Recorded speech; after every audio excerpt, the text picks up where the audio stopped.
Hey everyone, welcome to Eastside's Q&R. I'm Ben McDowell here with lead pastor Fred Young, and we're going to hop into this question. It is, what are your thoughts regarding Revelation chapter 20, verses 1 through 3?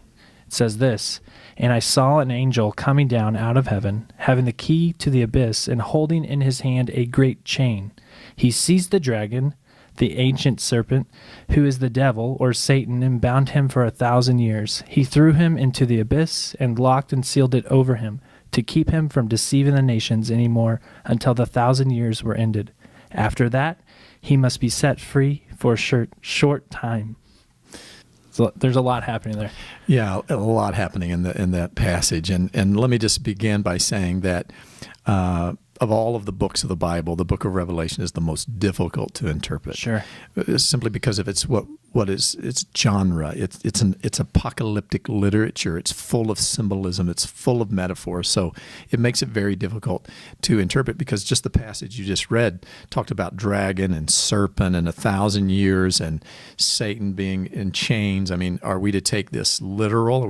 Are we to take this as symbolic, or is half of it symbolic, half of it literal? How are we to do that? And because that happens throughout the book, over the course of history of the church, there have been different systems of thought on how to interpret the book of Revelation. So let me just take a moment and say, let me apply those to that particular verse, and then I know somebody's, probably going to want to know, well, what do you think it means? But there are many individuals that believe this particular verse is in the future. Rightfully so, they're called futurists. And there's different varieties of futurists, so we won't get into all of that. But what futurists believe is that the millennial kingdom is actually yet to happen. It is a literal event that will transpire. Many believe it takes place after the rapture, and then after a 7-year tribulation period, Jesus Christ actually returns the second time and then ushers in 1,000-year rule of peace. At the end of that, we don't know how long Satan, who has been in chains up to this point, is released. Yeah. And so that's the literalist view, or the futurist view, the literalist view, that's really going to happen. And they're referred to as also premillennialists, and they're called premillennialists because Jesus returns before the millennial kingdom. And so that's one way to interpret it. Now, there is a whole other way to look at it, and that is that the whole thing is symbolism, so that there isn't a literal 1,000-year reign of Jesus. It's that Jesus actually, what that verse is saying is that there's a period of time when Jesus reigns in our hearts. The 1,000 years is not literal, because there are places in Scripture where 1,000 years is used as symbolism, like a day. 1,000 years is a day with the Lord. Yeah. So these people are referred to as amillennialists. And a lot of them are also what is referred to as preterists. The word preterist means past. And so these scholars look at the book of Revelation and interpret most of it, if not all of it, as happening in the past.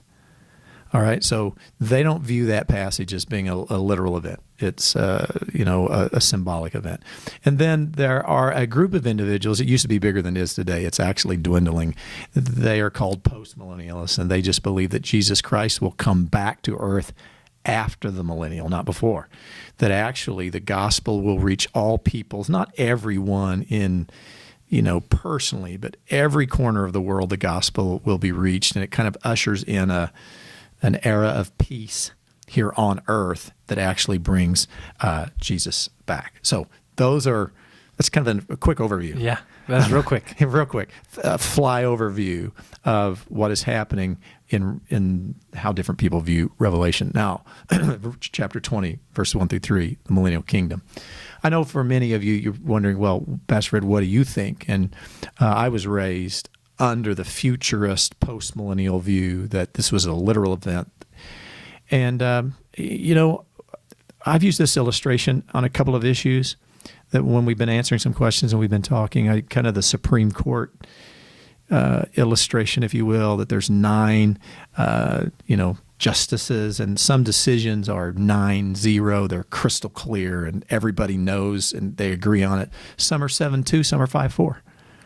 This is not a 9-0, 7-2 decision for me. This one, looking at it, you tell some people that there are days when I'm, like Monday and Wednesday and Friday, I'm futurist, and Tuesday and Thursday and Saturday and Sunday, I'm, maybe an amillennialist.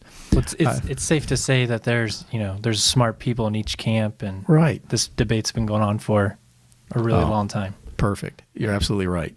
On every side, very intelligent individuals who love God, love the Scripture, and are looking into it.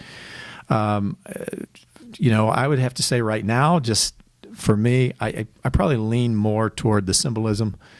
Sure. And that kind of that's what is happening in that particular verse. What we all agree on: Jesus Christ is returning. He's going to establish the kingdom here on this earth, and God is going to restore all things back to its original place. And so that we all agree on. So how it all happens, not particularly certain, but I do know that how it all ends, and for that we can all be so very thankful.